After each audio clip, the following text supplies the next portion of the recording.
बिस्मिल्लाहिर्रहमानिर्रहीम। अस्सलाम वालेकुम नाजरीन, आप देख रहे हैं सरेआम न्यूज़। खबर शामिल करते हैं दौलत नगर से।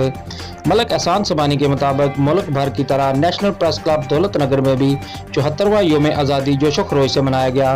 नेशनल प्रेस क्लब दौलत नगर में जश्न आज़ादी की तकरीब नहायत ही सादा मगर पुरवकार थी, जिसमें सहाफ़ियों के अलावा भी तमाम मकतबा फ़िक्र के लोगों ने शिरकत की। तकरीब का आगाज़ तिलावत कलाम पाक से हुआ, जिसकी शहादत चेयरमैन मजलिस आमला जनाब आमर शहजाद जरगर ने हासिल की। नाते मकसूद पाक की मदासराई भी की गई। स्टेज सेक्रेटरी के फ़राइज़ general secretary national press club Raja Sharafat Ali ने अदा किए। मेहमानाने ग्रामी में जश्न आज़ादी का मतलब और मकसद पर खिताब किए। इस मुक़द्दस महीने में जश्न आज़ादी सादगी से मनाने पर भी जोर दिया गया।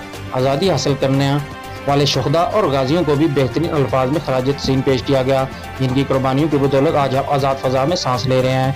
तकरीब से खिताब करने वालों में सरपरस्त national press club Syed Safdar Hussain Shah Doga Sharif, Chaudhry Raqib Latif Shah Jania, chairman UC दुमा मलका, रहनुमा मुस्लिम लीग काफ, सीनियर नायब सदर बशारत अफजल भट्ट फतेहपुर, नायब सदर Naveed Ahmed Awan, managing editor Fast News, नायब सदर मलक शमशाद अली शामिल थे। और आखिर में सदर नेशनल प्रेस क्लब दौलत नगर मलक एहसान सबानी ने जश्न आज़ादी के मकसद पर रोशनी डाली और तमाम मेहमानाने ग्रामी का शुक्रिया भी अदा किया।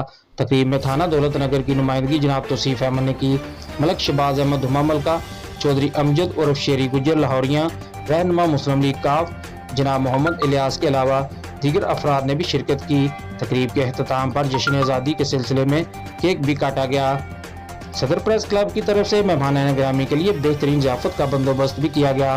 बादशाह हस्बे रवायत शजरकारी की मुहिम के सिलसिले में भी एक बेहतरीन नस्ल का पौधा प्रेस क्लब के सामने भी लगाया गया, जिसके अखराजात चौधरी अमजद और शेरी गुजर ने अदा किए।